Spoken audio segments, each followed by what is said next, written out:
Hey everybody, welcome to the Mountain Gamer. Today we're looking at some crisis cards, custom crisis cards for Dead of Winter. Now you can use these in either the Long Night or regular Dead of Winter. It's up to you. Now, why are we talking about new cards? Well, because as much as I love playing Dead of Winter, I find that the crisis cards they can get samey, you know, like, hey, food equal to players, food, players, food and books, or food again, pills. It's always like, find a thing equal to the number of players, and if you don't, something bad happens. And I get why the game uses that mechanism, like, in a very simple way, because you're doing so many things in Dead of Winter, and they just throw like a monkey wrench in the works every turn, and it's pretty much always the same thing, you know, if you're playing with 4 players, it's find 4 of this, or else, yada. But anyway, I went online on the Dead of Winter variants forum on BGG, and there was a user there whose name is Mazzata. And Mazzata has come up with 12 of these crisis cards that you can shuffle into your regular crisis decks, and, you know, just to mix things up. Now, I read through those, but I found that a lot of them were very similar to what was already in the game. They kind of worked the same way. So what I did is I cherry-picked the ones that I liked the most, maybe 4 or 5. I tweaked the artwork, I reworded some of the cards just to my liking, and then I created 5 or 6 more cards of my own making, okay? So what we have today is a deck of 10 crisis cards, and you can either play with this deck as is, or you can mix and match with your regular crisis cards. Now these look very pink and weird, but that's just my printer went kind of haywire. I'm gonna make yours look a bit nicer. So let's zoom in closer, look into those. Some of them are pretty cool, you'll see. All right, first one we have here is Raid and Destroy. He's got people coming in with a tank, and it says who? And they have a tank? Yup. So, guns, food, and gas equal to number of non-Excel players plus 1. If you fail, you roll a d6 to determine a random location, and then you remove its item deck from the game. Kill all zombies, survivors, and bandits there, if you're playing with bandits. So basically, if you don't pay these guys who are coming with a tank, they will get rid of a whole location, which could be disastrous. I won't read the optional here because it's always basically the same thing. Like if you give more, you'll raise morale. It's like that on each of these cards, I believe. So that's Raid and Destroy. Next one we have here, Kaboom! What's that smell? That is a punctured gas line, my friend. So tools and or books equal to number of players, of course. If you fail, add 3 noise tokens to locations 1, 2, and 3, because things exploded. Any survivor at those locations takes 1 wound, and then you kill all bandits at those locations if you're playing with bandits. Again, like you see, this is the same kind of mechanism as, you know, those regular cards, but the effect is different. It's not just lose 1 morale. I find it's kind of funky, you know, puts noise everywhere, and you kill everybody there because kaboom.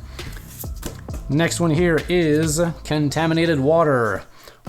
Water seems a little thick today. So it's meds equal to number of non-exiled players, and if you fail, each survivor at the colony takes 1 wound because they drank some funky water. Each survivor outside the colony has 1 action die removed for the next round because they also drank some funky water and now they're kind of ill and ugh. So yeah, don't drink the thick water. Here we have Failing Barricades. They found a direct way inside. Yep. You gotta give tools and or gas equals to number of non-exile players. If you fail, remove all barricades, all types, from all outside locations, if there were any. Then you take all zombies from all outside locations and add them to the colony, obeying all add zombies rule. This can be disastrous. It can take all of the zombies from all over the place and bring them into the colony. So yeah, if this comes out at the wrong moment, you are screwed, as they say in France.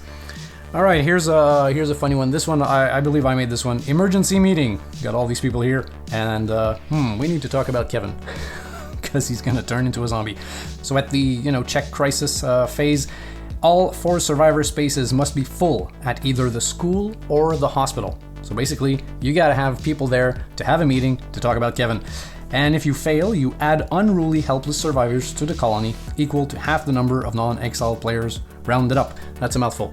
But basically, people are angry that you did not have the meeting to talk about Kevin, who is turning into a zombie. So there you go, that. And next here we have cooking what's available. Meat's meat and a man's gotta eat. That is a line from Motel Hell, I believe. Yeah, nice horror movie from the 80s about a man who takes people out of car accidents and makes free-range sausages out of them, basically. So cooking what's available. You need gas ×1 and kill 3 zombies. Yes, because we're gonna be cooking some zombie meat and eating it. If you fail, put 2 starvation tokens in the food supply because, well, you didn't eat. And if you pass, each player rolls a d6. On a 1 or a 2, their survivor with the highest influence gains 1 wound because they ate some funky meat. So pass or fail, bad stuff is gonna happen. But I thought that was funny. Next here we have barricade the hospital. They're attracted to the blood supply. There must be 4 barricades set up at the hospital.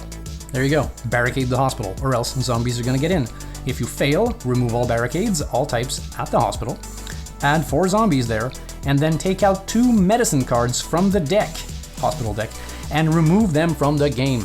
So zombies came in, they took away some, blood or medicine and stuff and ran away with it.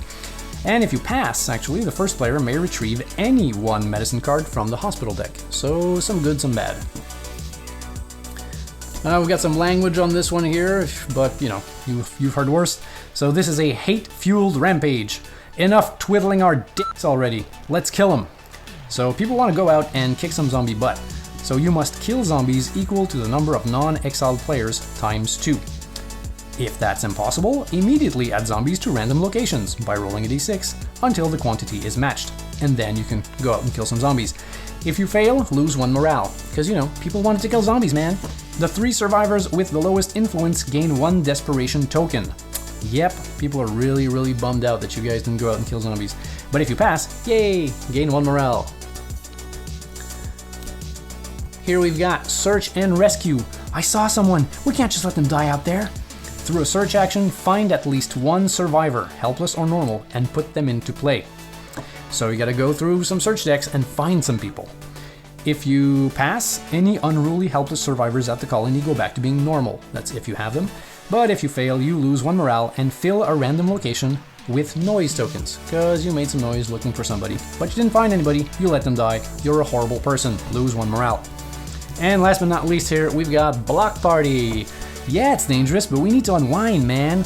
Have 2 adjacent locations, example, location 2 and location 3, filled up with noise tokens. So you're gonna go somewhere, you're gonna have a party, fill the place up with noise, and that's it. If you manage to do it, you manage to do it. But if you fail, lose 1 morale, because people need to party, as we all know now, in this COVID-19 situation. Ugh. So that's it. These are the 10 new crisis cards, and as I said before, you can use just that stack, or you can mix and match with your regular crisis cards. And if you want even more, you can go on the BGG, on the Dead of Winter page, not Dead of Winter Long Night, on the regular Dead of Winter page. In the forums, in the variants, you'll find a guy named Mazzata, and he is a guy who made 12 of these. But as I said, I kind of cherry-picked the ones that I found the funkiest, and that I thought would work the best for my group. So yeah, check it out, give it a try. Let me know if you do try it, and if you have any comments about any of those.